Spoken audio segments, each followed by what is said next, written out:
Hi, folks. Welcome to my off-grid homestead in the forest on this mid-January day. Why am I outside on a day like this? I'm outside on a day like this because, as I have some other videos in a similar sort of type of setting, because it's an absolutely glorious day. I don't know if you can see me. It's an absolutely glorious day today because it is actually plus 1 degree right now. Plus 1 degree Celsius. May not mean a whole lot to you where you live in your neck of the woods. Hopefully you live in the woods. But this is the mildest winter that I would say in recorded history. Definitely for me here, it's my 11th winter. And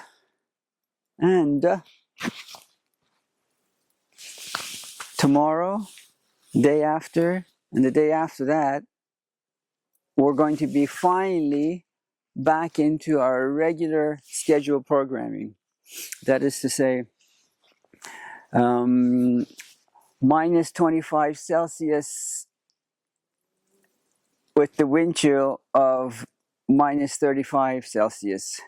Wind chill is what makes it feel like the temperature isn't actually minus 35, it's actually minus 25, but with the wind chill, it makes it feel like minus 35. For those beings that have feelings or hairless like us, well, maybe not, as I'm not a good example of hairless, but anyway, you know what I mean. Unfortunately, on Tuesday, today is Sunday, on Tuesday we have to go into town an hour and a half to Fredericton, the capital, and it is going to be minus 35 when we leave the house, but then because we're in the car, it would be only minus 25 because it's only the wind chill only affects you if you're outside, like I am now. But if you're in a car, if you're in a house, nothing. Incidentally, I've mentioned this before.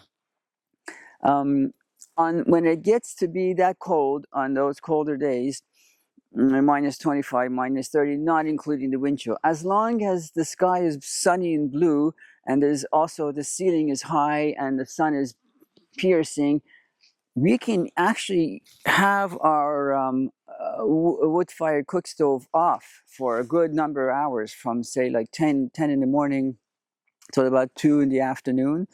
And that's what our only source of heating the main building, which is about 2,600 square feet. You can do the conversion. Because A, we're solar positioned, and B, we spend so much money on insulation.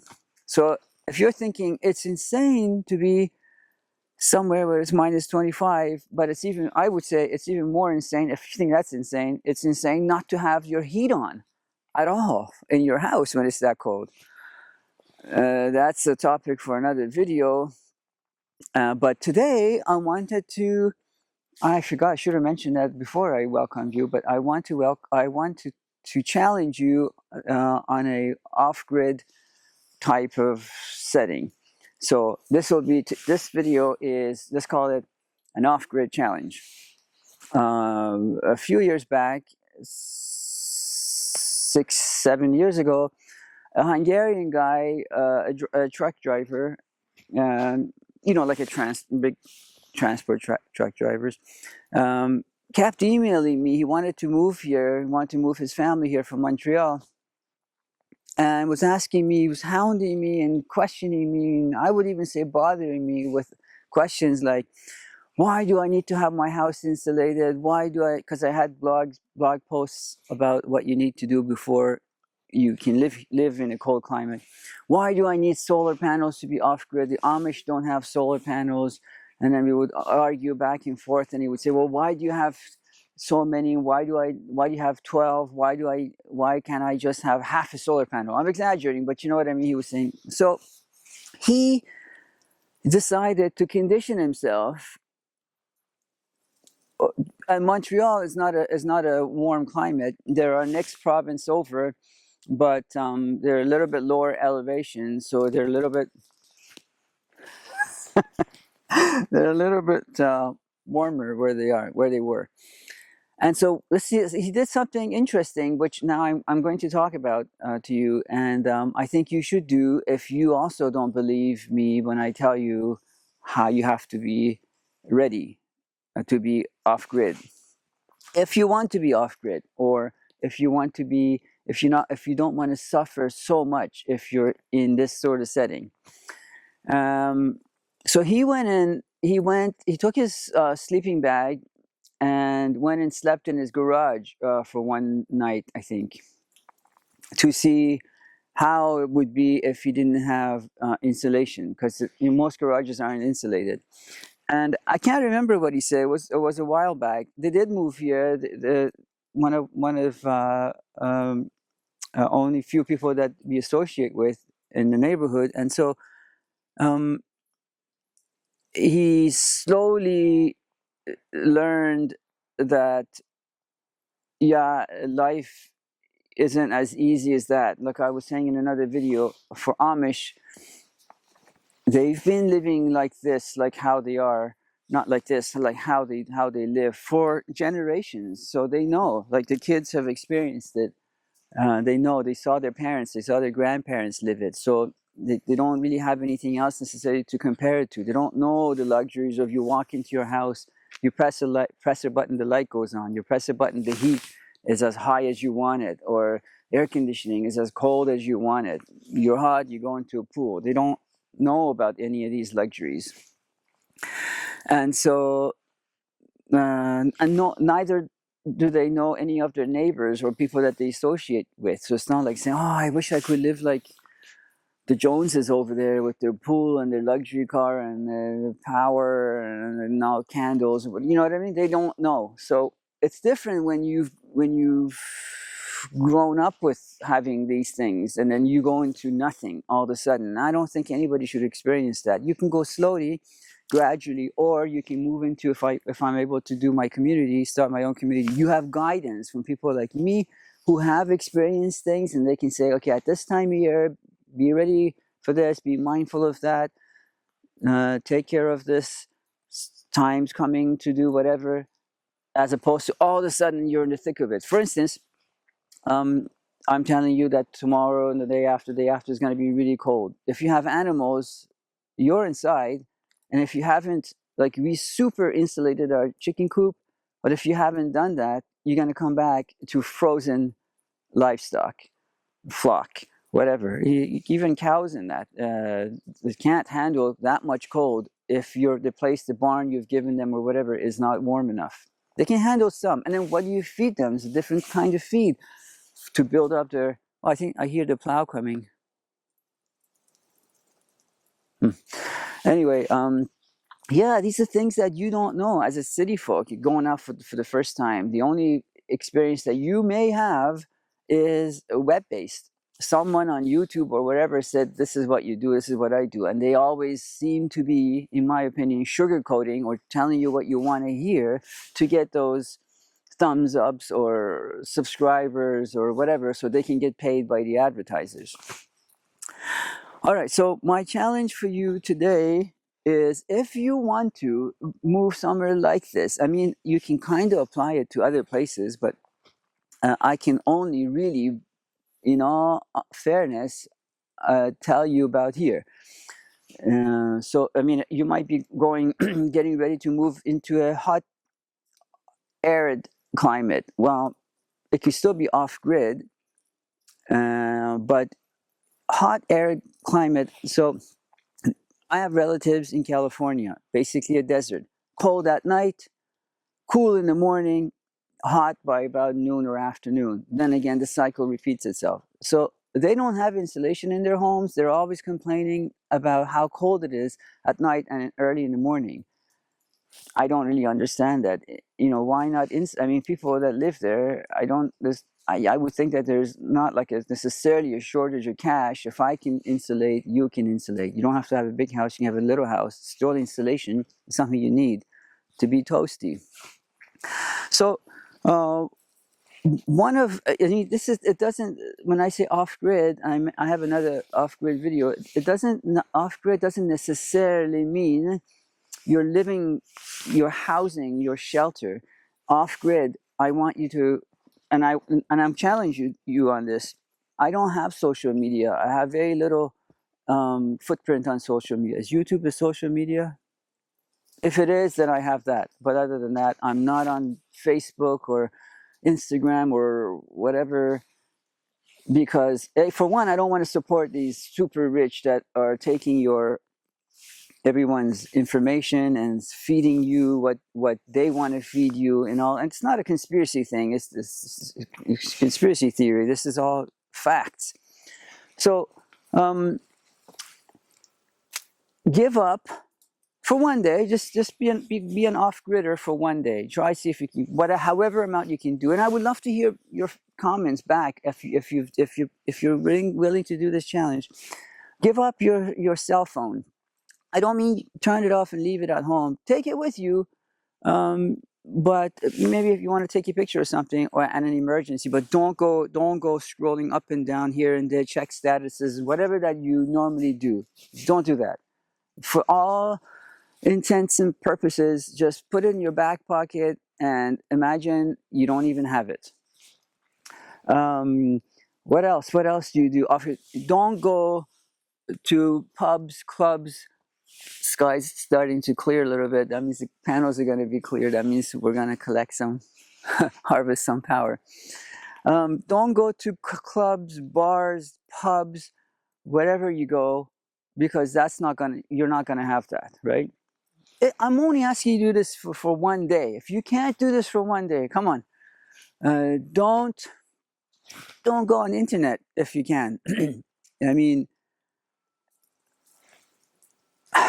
for whatever, if it's for work, if you're at work, or if you work from home and you need to be on it, I'm not going to tell you don't earn any money. Not yet, because there are times where you may not have any earnings.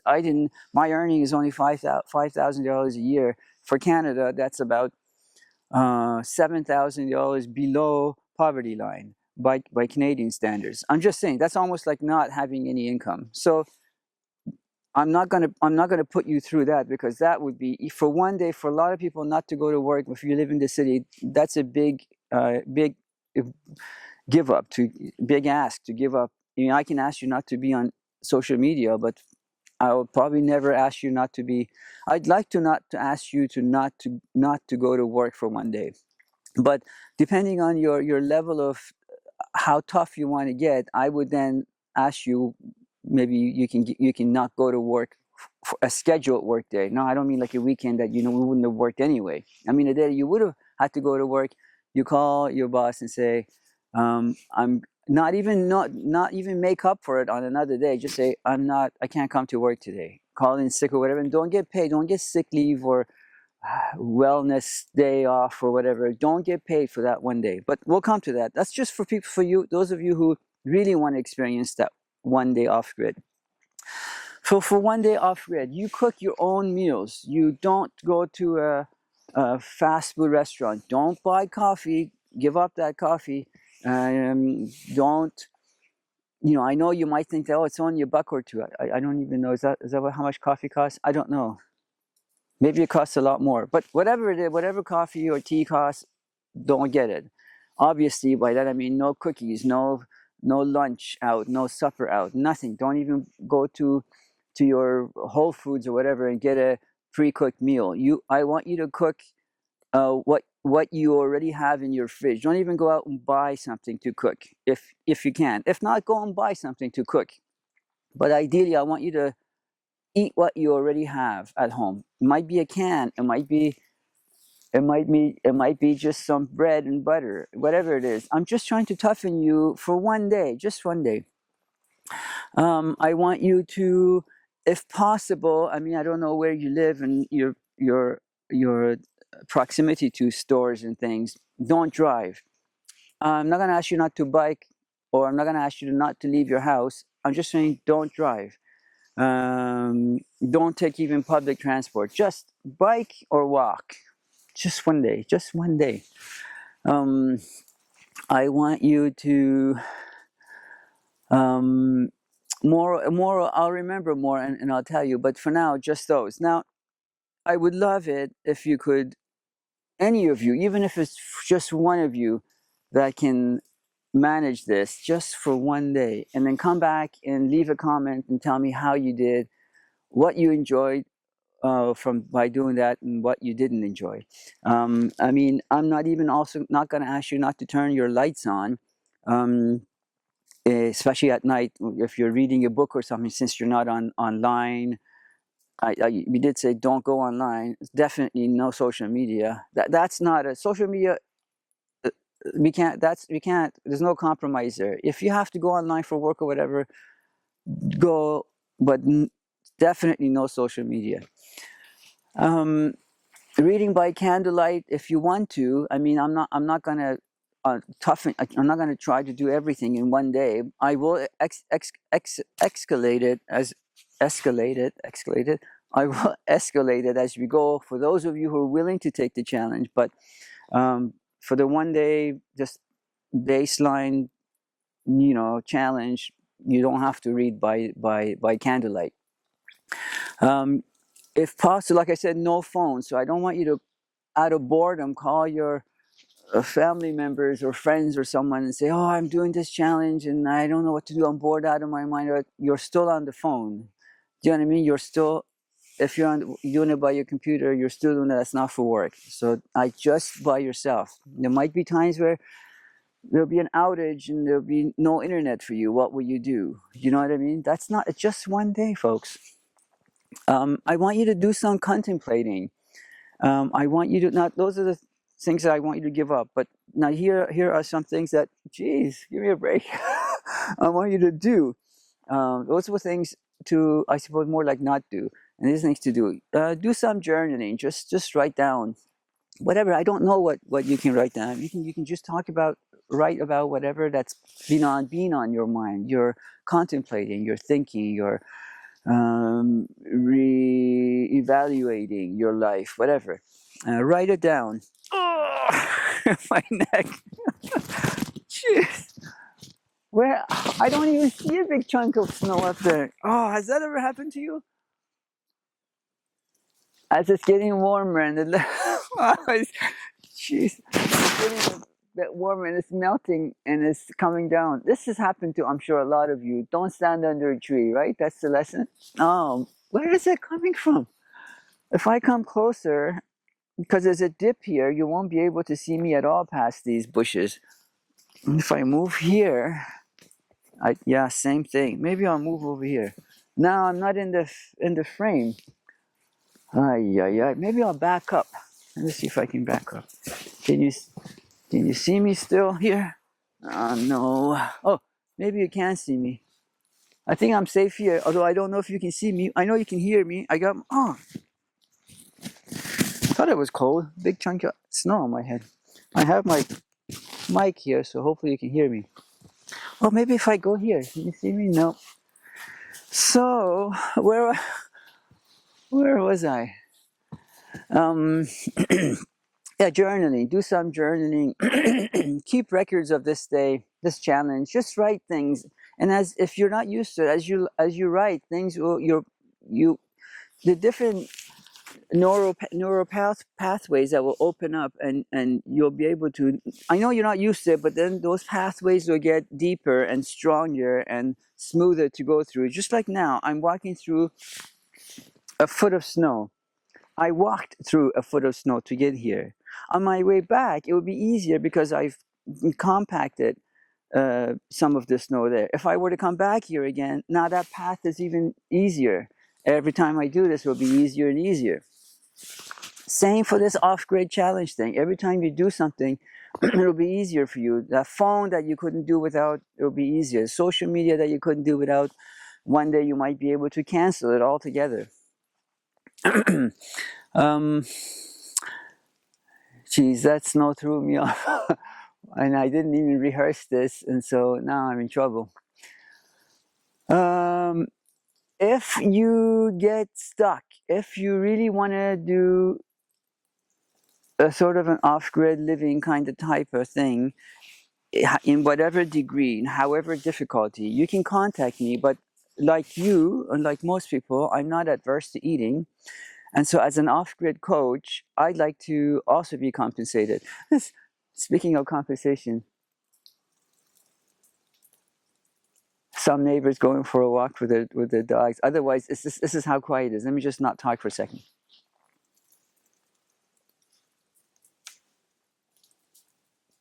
I love it. I love it. I love the serenity of forest. Compensation. This is a funny story, and then I'll let you go. An agent contacts me, as they do, and they try to obviously open the conversation with something like this. Emails me. You have a beautiful house. You put so much into it. It's so unique, and there's nothing like it out there. You know, all the efforts and the time. Let me sell your house. This is what really he wanted to say, or she wanted to say. In this case, it was this lady.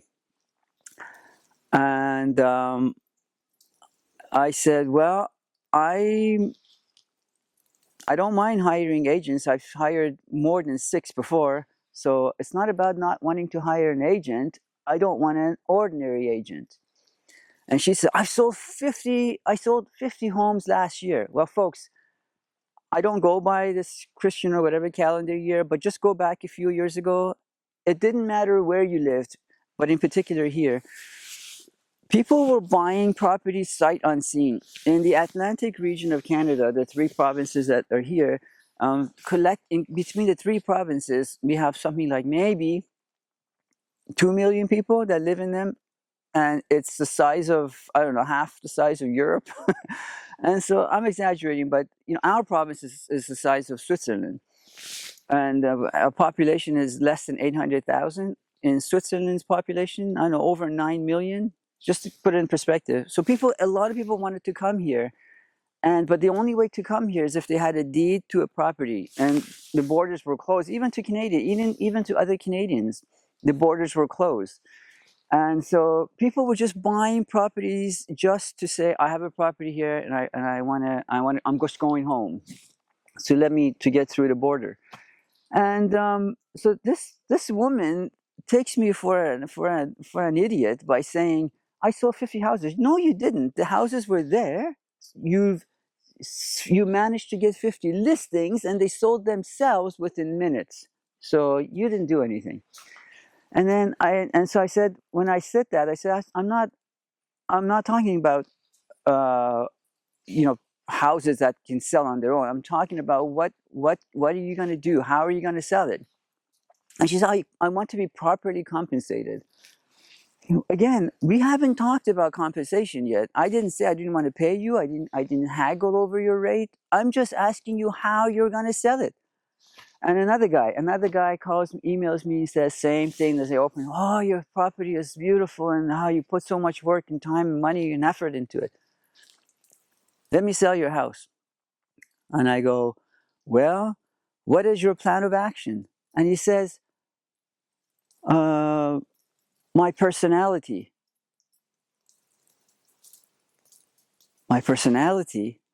The hell does that mean? For those of you who've bought even one property in your lifetime, when you do a search on a property, what do you look for? How new is the roof? Is it off grid? Does it have a pool? How is it heated? How much land do I get? How new is the kitchen? What are the appliances?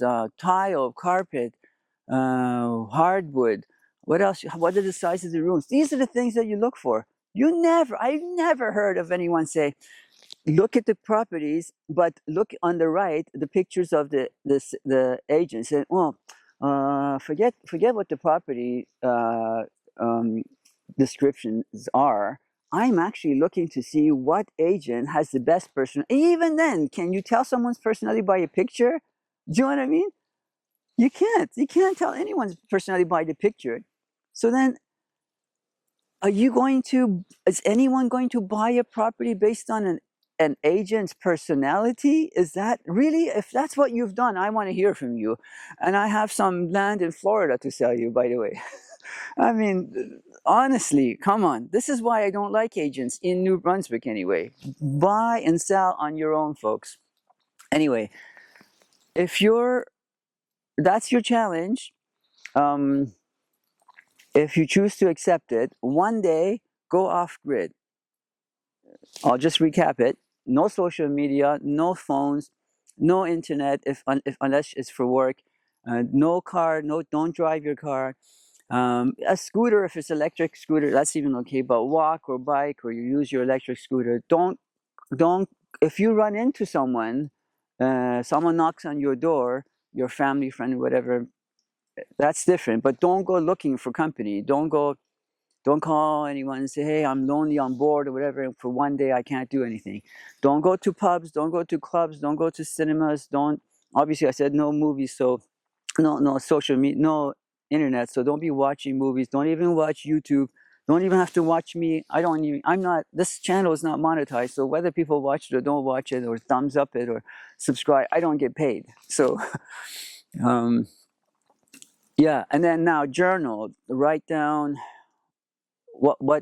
how it affected you, the positively, negatively, can you do it, and then maybe forget about it. And if you really enjoyed it, let me know, and I'll do another one, and I'll up it, and then maybe we'll have a different scenario, and see if you can manage it. A mosquito. There's a mosquito here, folks. It won't be here tomorrow in -25. Doesn't that amaze you? Have you ever think about a mosquito? How little it is, its body mass or whatever. Where is the fat stored? How is it able to be out here in this snow? By the way, if our winters keep staying as warm as it is, I'm worried ticks will make their debut in New Brunswick. So far, we've not had a single tick. I shouldn't have said New Brunswick, in our particular region, higher elevation. Well, maybe I don't need to. Well, maybe I need to crash cars. No, I don't. Well, folks, that's all for today. I hope you're having a brilliant day where you live. And as I always say, it's not my saying. I just adopted it. Think outside. Box not required. Bye.